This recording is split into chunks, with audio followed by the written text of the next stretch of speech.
जय हिंद दोस्तों। आज अपन को भारत को जो भूगोल पढ़ रहे थे वो में अपन ने अभी तक 6 यूनिट ख़त्म कर ली थी। बाकी अपन ने पूरे राज्य भी देख रहे थे। आज अपन को भारत के भूगोल की 7वीं यूनिट करने हैं। और आपको पता होना चाहिए किसी भी यूनिट जब आपको शुरुआत होती है तो पहली क्लास आपके लिए बहुत महत्वपूर्ण होती है। आज अपना 7वां चैप्टर होगा और मैंने बोला था आपको कि मैं आपको डिटेल से और क्रम से पढ़ाऊँगा। तो उसी क्रम में आते हुए अपन आज 7वीं यूनिट पे आ गए। और आपको पता होना चाहिए आपने 6 यूनिट भूगोल की कर ली है। बस आप लोग अच्छी तरह से लिखते जाएंगे और सीखते जाएंगे। मेरी गारंटी है कि आपको यदि मेरे द्वारा आप जो पढ़ते हैं उससे बाहर क्वेश्चन नहीं जाएगा। बस इतना याद रखना। दूसरा, आज का चैप्टर जो आपका 7वां चैप्टर होगा जो होगा भारत की जैव विविधता का। तो अपन पहले तो डाल लेते हैं जैव विविधता। 7वीं यूनिट आपकी क्या हो जाती है? यूनिट 7।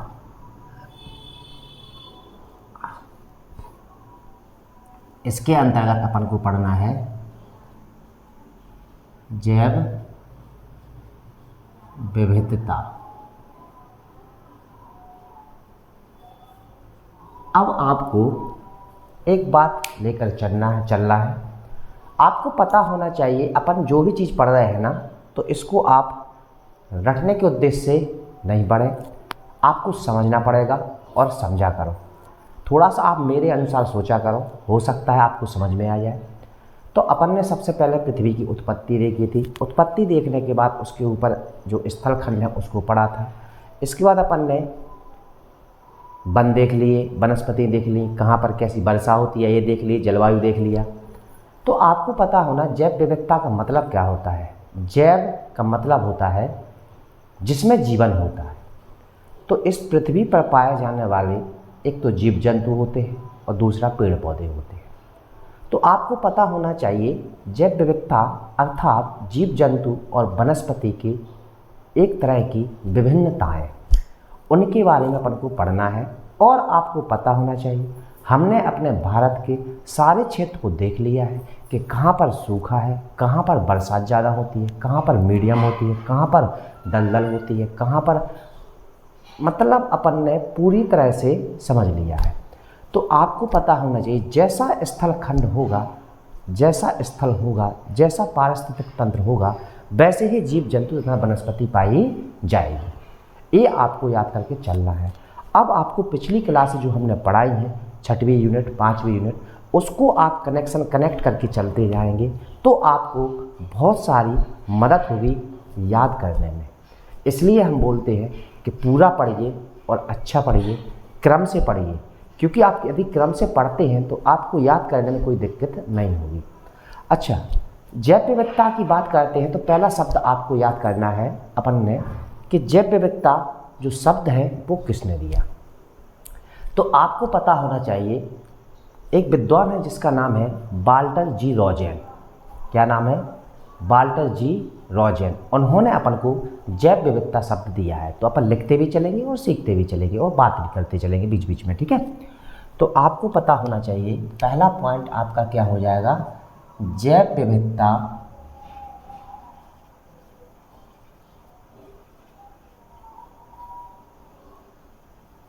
शब्द दिया।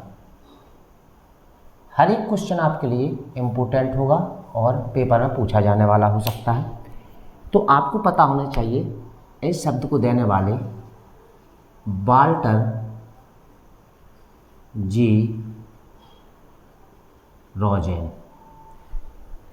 वाल्टर जी रोजेन नामक एक व्यक्ति है, उन्होंने जैव विविधता शब्द दिया है, ठीक। तो आपको समझ में आ गया। अब जैव विविधता होती क्या है? यदि हम पूरे विश्व को देखें तो पूरे विश्व में जैव विविधता के लाने 35 हॉटस्पॉट केंद्र हैं। यदि उन 35 हॉटस्पॉट केंद्रों की बात करते हैं तो उनमें से 4 अपने भारत के अंतर्गत आते हैं। मतलब समझना पड़ेगा, अभी आपको सब बताया जाएगा मैप पर। जो अपने यहाँ 4 हॉटस्पॉट जैव विविधता केंद्र हैं वहाँ पर पाई जाने वाली दुर्लभ जीव जंतुओं की प्रजाति और दुर्लभ वनस्पति होती है, ठीक है। तो आपको पता होना चाहिए कि जैव विविधता क्या होती है। तो एक ही लाइन में यदि आपसे पूछा जाए व्हाट इज जैव विविधता, यानी जैव विविधता क्या है। तो आपको आंसर क्या देना, प्रकृति का ऐसा क्षेत्र जहाँ पर जीव जंतुओं तथा वनस्पतियों का एक समुदाय पाया जाता है और एक विभिन्न प्रकार का होता है, उसे अपन जैव विविधता के रूप में जानते हैं। ठीक है। अच्छा, दूसरा आपको पता होना चाहिए जैव विविधता के लाने, यानी प्राणियों जंतुओं के लाने बहुत सारी ऐसी चीज़ें हैं वर्ल्ड में जो चलाई जा रही हैं। तो आपको एक क्वेश्चन याद करके चलना है। 1992 में क्वेश्चन याद कर लेना, पेपर में पूछा जाएगा। 1992 में रियो डी जेनेरियो में एक पृथ्वी सम्मेलन हुआ था। क्या हुआ था? पृथ्वी सम्मेलन हुआ था और उसमें बात कही गई थी कि मरुस्थल, कौन कौन? मरुस्थल, ठीक है, और स्थल और जल के अलावा जलीय, ऐसा जो दलदल वाला क्षेत्र होता है वो वाला क्षेत्र, यहाँ पर पाई जाने वाली विभिन्न प्रकार की वनस्पति तथा जीव जंतु जैव विविधता के अंतर्गत आते हैं। तो आप पहले सोचिए, हमने जो 4 पॉइंट बोले हैं, एक तो मरुस्थल, तो हाँ पृथ्वी पर मरुस्थल, ठीक, समझ में आ गया। तो पूरी पृथ्वी मरुस्थल, हाँ ठीक है। स्थल, ठीक है, वो भी समझ में आ गया। इसके बाद आपको पता होना चाहिए जलीय, और इसके बाद आपको जलीय और स्थलीय दोनों बीच वाले। तो ये सारे जो क्षेत्र आते हैं, इनके अंतर्गत आने वाले जो जीव जंतु और पेड़ पौधे दुर्लभ जाति होती है, उनको जैव विविधता के अंतर्गत रखा जाता है। अर्थात पृथ्वी पर पाए जाने वाले सभी जीव जंतु और पेड़ पौधे एक जैव विविधता के रूप हैं और इसको कई तरीके से अपन को समझना है। तो एक क्वेश्चन याद कर लेना जो अभी बोला हमने 1992 में। कब? 1992 में रियो डी जेनेरियो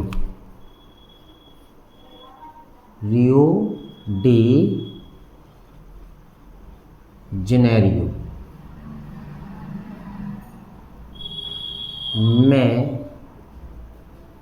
पृथ्वी सम्मेलन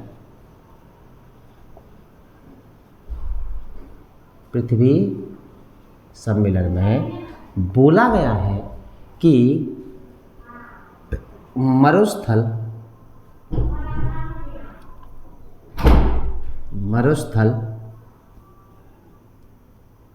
जलीय तथा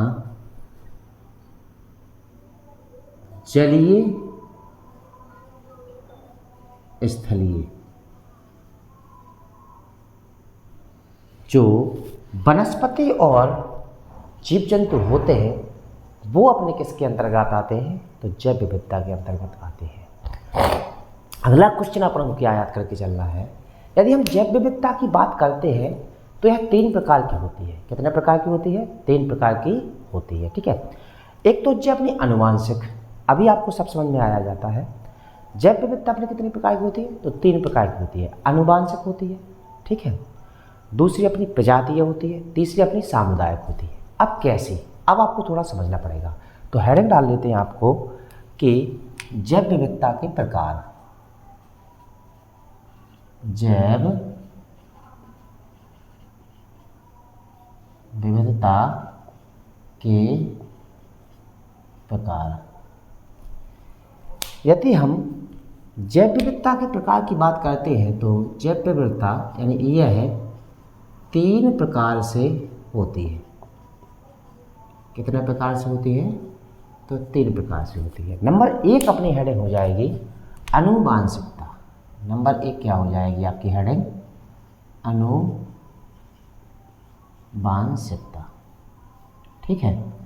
अच्छा, आनुवांशिकता का मतलब क्या होता है आपको पता होना चाहिए। आनुवांशिकता का मतलब होता है जहाँ पर एक ही प्रकार की वनस्पति और एक ही प्रकार के जीव जंतु पाए जाते हैं, उन्हें अपन आनुवांशिकता जैव विविधता के अंतर्गत रखते हैं। तो इसमें एक ही पॉइंट हम शॉर्ट में लिखते चलते हैं कि जहाँ एक ही प्रकार के जीव तथा वनस्पति पाई जाती है। क्या होता है? जहाँ एक ही प्रकार के जीव तथा वनस्पति पाई जाती है उसे अपन आनुवांशिकता जैव विविधता बोलते हैं। ठीक है। अच्छा, दूसरी हेडिंग क्या हो जाएगी आपकी, तो प्रजातीय जैव विविधता। क्या हो जाएगी, प्रजाति। अच्छा यार, प्रजातीय जैव विविधता की बात करते हैं तो इसमें क्या होगा, एक समुदाय में जीव होंगे और जो 2, 4, 6, 8 प्रजाति के हो सकते हैं, 2, 4, 6, 8 वनस्पतियाँ भी हो सकती हैं, बट वे कहाँ रहते हैं, एक स्थान विशेष पर रहने वाले होते हैं। तो प्रजाति मतलब आपको विभिन्न प्रकार की प्रजातियों के जीव किसी एक स्थान पर रहते हैं तो वे आपके किस में आ जाएंगे, प्रजातीय जैव विविधता में आ जाते हैं। तो दूसरी हेडिंग आपकी क्या हो जाएगी, प्रजातीय जैव विविधता।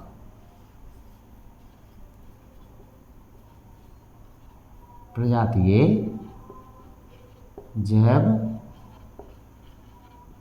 विविधता। ठीक है।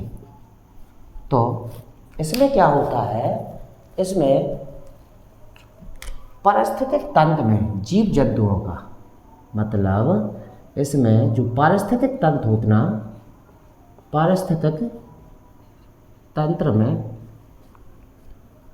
जीव जंतुओं का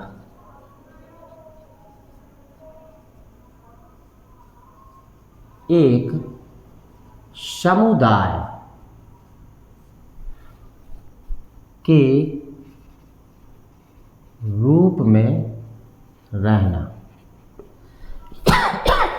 समुदाय के रूप में रहना ही हमारा क्या कहलाता है, तो प्रजातीय जैव विविधता कहलाती है। ठीक है। अच्छा, अब आ जाएंगे अपन तीसरी हेडिंग पर। तो तीसरी हेडिंग क्या हो जाएगी, सामुदायिक जैव विविधता। तीसरी हेडिंग क्या हो जाएगी आपकी, सामुदायिक जैव विविधता। सामुदायिक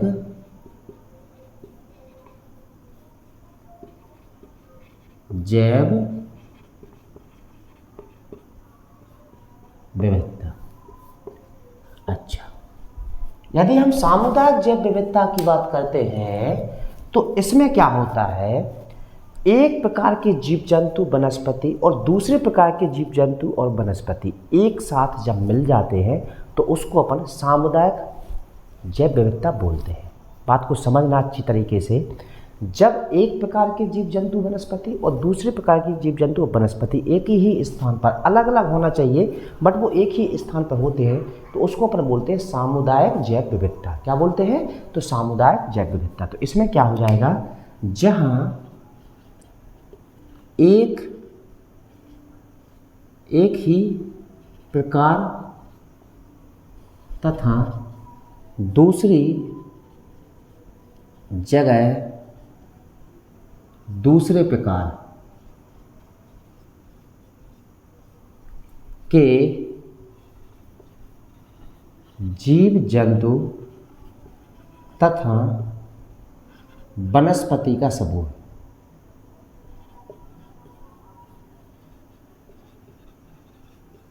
समूह आपका क्या कहलाता है, तो सामुदायिक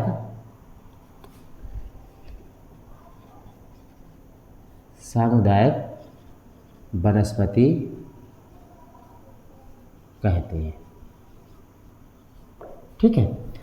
अब आपको यहाँ से दो चीज़ें क्लियर हो चुकी होंगी कि जैव विविधता शब्द आपको, देखो पेपर का क्वेश्चन है, याद कर लेंगे आप लोग। ठीक है, कि जैव विविधता शब्द किसने दिया है, तो बाल्टेजी रोजर ने दिया है 1992 में रियो डी जनेरियो। ये क्वेश्चन पूछा गया है, पेपर में आता भी है। पृथ्वी सम्मेलन, जो प्रथम पृथ्वी सम्मेलन है वो 1992 में कब होता, तो रियो डी जनेरियो। अगर याद ना हो रहा मुझे रियो डी जनेरियो, तो एक क्वेश्चन और बता दें, सबसे शोरयुक्त शहर इसी को बोला जाता है। विश्व का सबसे शोरयुक्त शहर किसे बोला जाता है, तो रियो डी जनेरियो को बोला जाता है। ठीक है। अच्छा, पृथ्वी सम्मेलन मरुस्थल, जलीय तथा स्थलीय। इस सम्मेलन में बात बोली गई कि यहाँ पर पाई जाने वाली विभिन्न प्रकार की जीव जंतु तथा वनस्पतियाँ की जो प्रजाति होती है वहाँ उस क्षेत्र को जैव विविधता क्षेत्र में बोला रखा जाता है। ठीक है। अच्छा, अब आपको पता होना चाहिए, आपने सुना होगा, अपने क्षेत्र आसपास में अगर अपन देखते हैं तो आपने देखा होगा बहुत सारे ऐसे पक्षी हैं, बहुत सारे ऐसे जीव जंतु हैं जो हमने कई साल पहले देखे थे, लेकिन आज के समय में क्या हो रहा है उनको दिखाई नहीं देते हैं। वो अपन को लगता है कि यार वो पता, अपन इस चीज़ को भूल जाते हैं कि ये चीज़ अब दिखाई नहीं दे रही है, विलुप्त हो चुकी है। आपने देखा होगा गिद्ध वगैरह, जैसे मान लो गिद्ध होते हैं ना, तो अपन ने पहले आप लोगों ने पहले देखे होंगे कि पहले अपन को गिद्ध देखने के लिए मिल जाते थे अपने गाँव के आसपास में, जहाँ देखने को मिलते थे। सिटी का तो पता नहीं, बट यहाँ गाँव में जो अपन को गिद्ध वगैरह है तुझे देखने के लिए मिल जाते। लेकिन आज परिस्थिति ये हो चुकी है कि गांव में तो दूर, सिटियों में भी आपको गिद्ध देखने के लिए नहीं मिलते हैं। तो आपको पता होना चाहिए कुछ ऐसे जीव जंतु तथा वनस्पति है जो विलुप्ति की कगार पर है और विलुप्त हो चुकी है। तो इसके लिए क्या किया गया, आपको पता होना चाहिए कि एक संगठन बना IUCN। कौन सा संगठन बना? IUCN। अब आएगा तो वो किस में, जैव विविधता में आएगा कि नहीं आएगा? क्योंकि IUCN जो है वो एक संगठन है जो कि संकटग्रस्त विलुप्त प्राय जीव जंतुओं को एक रेड डाटा बुक, जो IUCN जो है आपका, वो एक रेड डाटा बुक जारी करता है। उसमें उस बुक में क्या करता है, पृथ्वी पर जितने भी जीव जंतु हैं, जितने भी वनस्पति हैं जो विलुप्त होने की कगार पर है या जो विलुप्त होने के लिए जा रही हैं, तो उनके लिए रेड डाटा बुक जारी करता है कौन? तो IUCN। तो आपको आज एक संगठन पढ़ना है जिसका नाम है IUCN। उसको अपन पूरा खत्म करते हैं, उसके बाद देखते हैं आगे और क्या होता है। तो देखो एक बात बताएं, जो IUCN है वो विलुप्त प्राय जीव जंतुओं की जो डाटा बुक है उसमें लिखता है कि इसमें ये जीव जंतु विलुप्त है, विलुप्त होने की कगार पर है या ये विलुप्त हो चुके हैं। तो आपसे एक क्वेश्चन पूछा गया था कि विलुप्त प्राय जीव जंतुओं के लिए कौन सी बुक होती है, तो आंसर में आपको देना पड़ेगा रेड डाटा बुक। जिसको कौन जारी करता है? तो इसको IUCN जारी करता है। IUCN क्या है? तो IUCN एक संगठन है जो विलुप्त प्राय प्राणियों वनस्पतियों का जो विलुप्त प्राय जीव जंतु हैं उनके लिए डाटा जारी करता है। इतना याद करके चलना है। तो अपनी अगली हेडिंग हो जाएगी IUCN। आप इस संगठन को पढ़ लीजिएगा जो पेपर में आपसे पूछा जाता है, ठीक है। यदि हम IUCN की बात करते हैं तो इसकी स्थापना कब हुई थी? 1948 में। तो अपनी हेडिंग क्या चल जाएगी, पहले तो इसको देखते हैं, IUCN, ठीक है। यदि हम IUCN की बात करते हैं तो इसकी स्थापना हुई थी कब? 1948 में। एक क्वेश्चन ये याद करेंगे, ठीक है। और ये काम क्या करता है? यह है विलुप्त प्राणियों, विलुप्त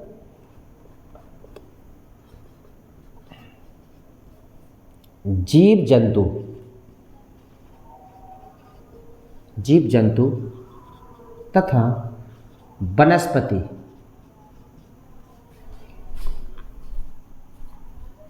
के लिए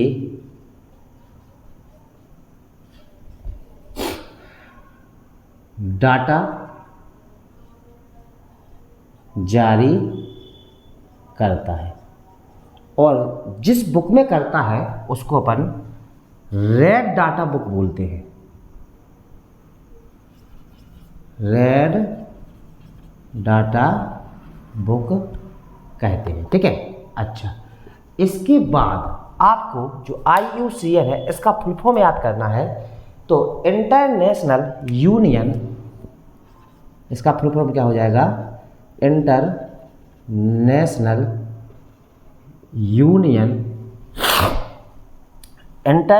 union for conservation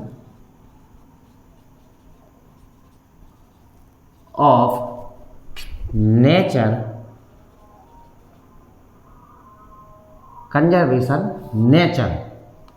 conservation of nature resources, क्या हो जाएगा? रिसोर्सेस। ये आपके लिए इंपॉर्टेंट क्वेश्चन बन जाता है, ठीक है। तो आपको पता होना चाहिए IUCN एक संगठन है जिसकी स्थापना 1948 में हुई थी। वह ये क्या काम करता है? जो विलुप्त जीव जंतु हैं या विलुप्त होने की कगार पर हैं उन जीव जंतुओं की रेड डाटा बुक में एक सूची जारी करता है और बताता है कि ये जीव जंतु पृथ्वी से विलुप्त होने की कगार पर है, इनको सेव किया जाए, इनको बचाया जाए, इनको सेफ्टी किया जाए। तो इसी के अंतर्गत अपन को देखो जो वनस्पति होती है वो हमारे किसके अंतर्गत पड़ते हैं, तो जैव मंडल आरक्षित क्षेत्र। अब जैव मंडल आरक्षित क्षेत्र के अंतर्गत कौन आता है, तो आपको पता होना चाहिए इसके अंतर्गत आने वाले जो अपने राष्ट्रीय अभ्यारण्य है, राष्ट्रीय पार्क है और वन्यजीव अभ्यारण्य, इन्हीं को तो पढ़ना है। ये चैप्टर आपके लिए बहुत ज़्यादा महत्वपूर्ण है। अच्छा, शुरुआत से हम इसलिए कर रहे हैं क्योंकि आपको शुरुआत से समझाएंगे तो आपको हर एक चीज़ समझ में आ जाएगी। तो आपको पता होना चाहिए, ये क्वेश्चन पेपर में पूछा जाता है कि विलुप्तप्राय जीव जंतुओं को कौन सी बुक में रखा जाता है, तो उसका आंसर आप देंगे रेड डाटा बुक। और रेड डाटा बुक को जारी कौन करता है, तो IUCN, और 1948 में इसकी स्थापना हुई थी। अच्छा, एक संगठन और याद करना है, क्योंकि IUCN का एक सहायक संगठन है जिसका नाम होता है WWF, वर्ल्ड वाइड फंड। कौन सा, वर्ल्ड वाइड फंड। तो अपन हेडिंग डाल देते हैं, एक संगठन और है, कौन सा है अपना, तो अगला संगठन आपको याद करके चलना है WWF, जो IUCN का क्या है, एक सहायक संगठन है। क्या है, यह एक सहायक संगठन है। अच्छा, यदि हम सहायक संगठन की बात करते हैं तो किसका सहायक संगठन है, तो ये अपना IUCN का सहायक संगठन होता है। अच्छा, एक क्वेश्चन याद कर लेना, जो IUCN है इसका मुख्यालय कहाँ पर है, तो इसका मुख्यालय पूछा जाए आपसे तो इसका मुख्यालय अपना स्विट्जरलैंड में है। कहाँ पर है, अपना स्विट्जरलैंड में है। किसका, IUCN का। ठीक है, तो ये आपको क्वेश्चन याद करके चलना है। अब आ जाते हैं अपने जाएंगे WWF एक सहायक संगठन है और इसका जो फुल फॉर्म हो जाता है वो आपका क्या हो जाता है, तो वर्ल्ड वाइड फंड। क्या हो जाएगा, वर्ल्ड वाइड फंड हो जाता है। और आपको पता होना चाहिए कि जो IUCN है यह कब से रेड डाटा बुक जारी कर रहा है, तो आपको आंसर देना पड़ेगा, तो उसका आंसर हो जाएगा 1969 से। तो एक क्वेश्चन ये भी याद कर लेना कि 1969 से यह क्या कर रहा है, रेड डाटा बुक जारी कर रहा है। तो आपको हमने इतना तो बता दिया है कि ये आपको अभी और डिटेल से बताया जाएगा, क्योंकि अभी इतना ही याद करेंगे। तो जो IUCN है इसकी स्थापना 1948 में हुई और यह विलुप्त जीव जंतुओं तथा वनस्पतियों के लिए डाटा जारी करता है। इसके लिए रेड डाटा बुक जारी करता है। इसका फुल फॉर्म क्या हो जाता है, international union for conservation of nature resources. और यदि बात की जाए कि पूछा जाता है क्वेश्चन में IUCN का सहायक संगठन कौन सा होता है, तो उसका आंसर आप क्या देंगे, WWF अर्थात वर्ल्ड वाइड फंड। यदि वर्ल्ड वाइड फंड की बात करते हैं, ठीक है, यदि आपसे पूछा जाए इसकी स्थापना कब हुई थी, तो इसकी स्थापना हुई थी कब, 1961 में। इसकी स्थापना कब हुई थी, तो 1961 में कब हुई थी, तो इसकी स्थापना 29 अप्रैल 1961 को हुई थी। किसकी, तो WWF की स्थापना हुई थी। अच्छा, तो आपको इतना तो समझ में आ गया होगा कि हमारी जो जैव विविधता है, अपन को जी जैव विविधता से संबंधित आपके लिए महत्वपूर्ण क्वेश्चन हो जाते हैं यहाँ से, वो जो पेपर में पूछे जाते हैं। अब आपको पता होना चाहिए, यदि आपसे वर्ल्ड की बात पूछा जाए कि वर्ल्ड में जैव विविधता के लिए आपको पता होना चाहिए 35 हॉटस्पॉट क्षेत्र बनाए गए। कितने, जैव विविधता के लिए कितने, 35। तो वर्ल्ड में कितने हैं, तो ये क्वेश्चन हम पूछ लेंगे आपसे, तो बता सकते हैं आप कि वर्ल्ड में जैव विविधता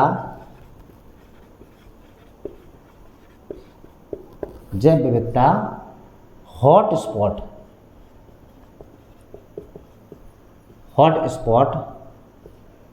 क्षेत्र कितने हैं, तो अब आंसर में आप दे देंगे इसका, तो कितने हैं इसके, तो 35 है। कितने हैं, 35 है।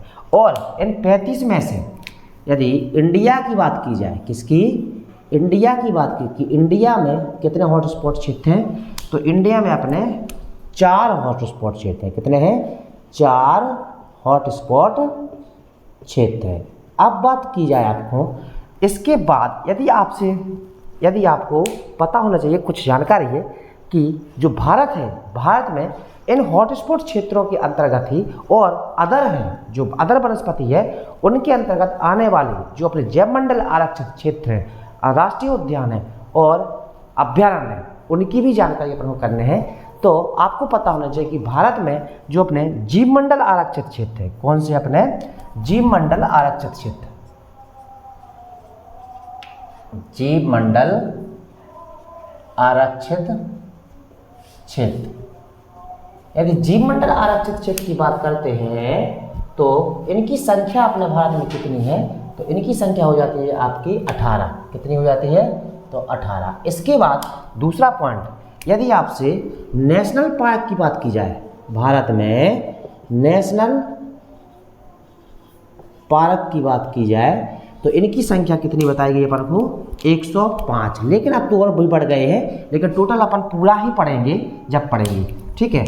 और यदि अभ्यारण्य की बात की जाए, अभ्यारण्य की बात की जाए तो ये अपने भारत में लगभग 543 के समथिंग, कितने हैं, 543 के समथिंग हो जाते हैं। अब आपके माइंड में बन रहा होगा सर जी ये अपन को क्या जैव विविधता के अंतर्गत पढ़ना है, तो हाँ अब इन्हीं को तो पढ़ना है। तो अब यहाँ पर आपको एक बात समझना पड़ेगी, हमने वो क्वेश्चन आपको उठा के दिए हैं जो पेपर में पूछे जाते हैं, तो आप एक बार इसका रिवीजन कर लीजिए। उसके बाद हम जो 4 हॉटस्पॉट क्षेत्र थे उनके बारे में आपको बता देते हैं अभी के अभी, ठीक है। तो जैव विविधता शब्द देने वाले हमारे कौन से हैं, वाल्टर जी रोजन, जो आपसे पूछा जाएगा। इसके बाद 1992 में रियो डी जेनेरियो में पृथ्वी सम्मेलन, ये क्वेश्चन पूछा गया पेपर में, याद कर लेना कि पहला पृथ्वी सम्मेलन 1992 में कब हुआ था, तो 1992 में रियो डी जेनेरियो में। मरुस्थल जलीय, जलीय स्थलीय, मतलब जल में पाए जाने वाले जो दलदलीय क्षेत्र, वहाँ पर पाए जाने वाले जीव जंतु पेड़ पौधे इसी के अंतर्गत आते हैं। इसके बाद अनुवांश, अब जो अपने जैव विविधता देखी थी बाप ने कितने प्रकार की थी, तो 3 प्रकार की थी।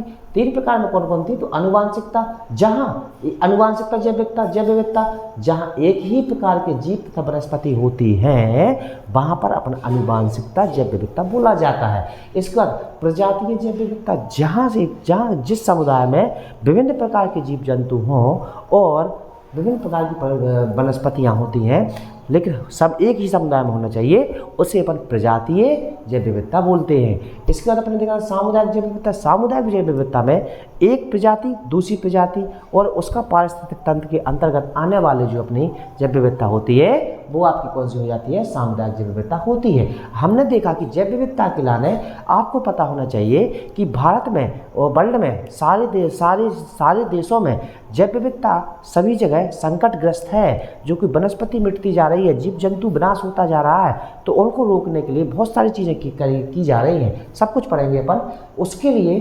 IUCN जो रेड डाटा बुक जारी करता है वो विलुप्त प्राय जीव जंतु तथा वनस्पतियों की रेड डाटा जारी करता है और इसकी स्थापना 1948 में हुई थी। यह विलुप्त तथा वनस्पति के लिए डाटा जारी करता है। इसका इसको कौन सी डाटा में, कौन सी बुक में रखता है, तो रेड डाटा बुक में रखता है। इसका फुल फॉर्म क्या है, international union for conservation nature of nature resources. किसका फुल फॉर्म है, तो IUCN का, इसको याद करके चलना है। इसके बाद अपन ने देखा था कि WWF किसका सहायक संगठन है, तो IUCN का सहायक संगठन होता है। सहायक संगठन की बात की जाए तो इसका full form world wide fund होता है। इसकी स्थापना 29 अप्रैल 1961 को हुई थी। वर्ल्ड में जैव विविधता हॉटस्पॉट क्षेत्र कितने हैं आपको पता होना चाहिए, तो 35। कितने हैं अपने, 35। इसके बाद आपको जीव मंडल आरक्षित क्षेत्र कितने हैं अपने भारत में, 18। और नेशनल पार्क भारत में कितने हैं, 105। लेकिन अपन को पढ़ना ज़्यादा है, ठीक है। अभ्यारण्य कितने हैं, 543 लगभग बता दिए। अब आ जाते हैं अपन कहाँ पर, जो इंडिया में 4 हॉटस्पॉट क्षेत्र हैं उनके बारे में। तो इसके लिए आपको थोड़ा सा समझना पड़ेगा। आपके सामने हम थोड़ा सा एक मैप बनाते हैं, अगर मैप के द्वारा आपको समझ में आ जाएगा, ठीक है। अच्छा, बात करते हैं अपन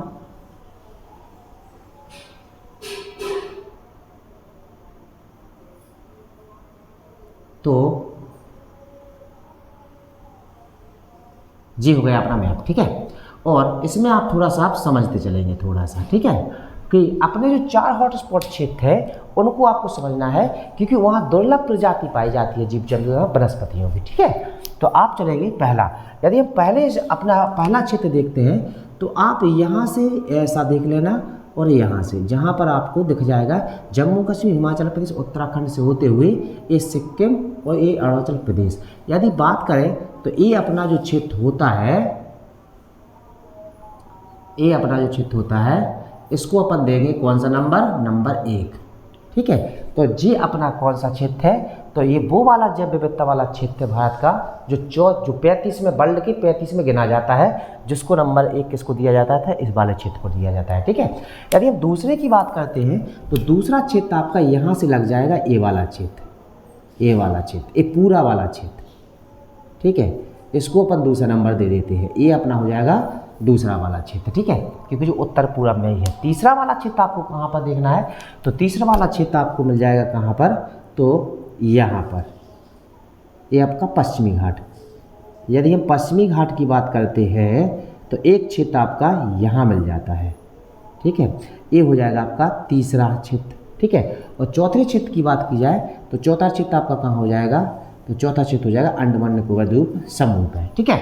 तो ये जो 4 क्षेत्र है यह हमारे जैव विविधता के लिए जाने जाने वाले क्षेत्र हैं जो कि भारत के हैं। अच्छा, अब इन चारों क्षेत्रों को आपके माइंड में बन रहा है, इनको जानकर हमें क्या करना है। तो एक बात सुनिए आप लोग कि जो अपना ऊपर वाला क्षेत्र, पहला वाला क्षेत्र है, यहाँ पर आपको पता है ठंडी जलवायु है, ठंडी जलवायु है, तो यहाँ पर पाए जाने वाले जीव जंतु तथा पेड़ पौधे होते हैं उनकी जानकारी यहाँ से चलती है।